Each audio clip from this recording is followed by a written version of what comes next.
வணக்கம். நான் உங்கள் ஜெயா. இன்றைக்கி நம்ம இந்த வீடியோவில் சங்க இலக்கியத்தை பற்றி ஒரு அறிமுகத்தை பார்க்கலாம் வாங்க.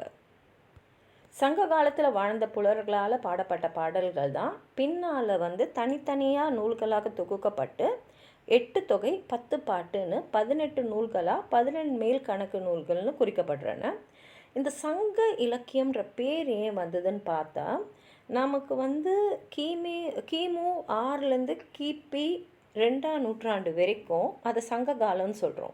ஸோ இந்த காலத்தில் எழுதப்பட்ட நூல்களை நம்ம சங்க இலக்கியம்னு சொல்லுவோம்.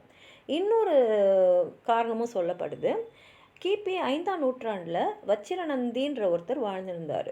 இவர் திராவிட சங்கம்னு ஒரு சங்கத்தை தோற்றுவிச்சு அந்த சங்கத்தில் தான் இந்த நூட்கள்லாம் தொகுக்கப்பட்டன.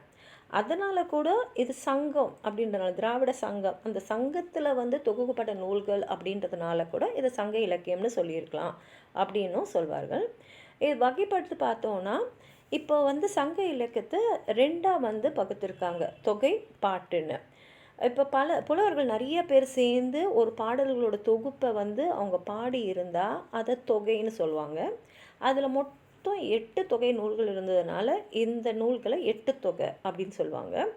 தனித்தனியாக ஒரு புலவர் பாடின பாட்டை பாட்டு அப்படின்னு சொல்லுவாங்க. அந்த மாதிரி நமக்கு 10 பாடல்கள் கிடைச்சதுனால அதை 10 பாட்டுன்னு சொல்லுவாங்க.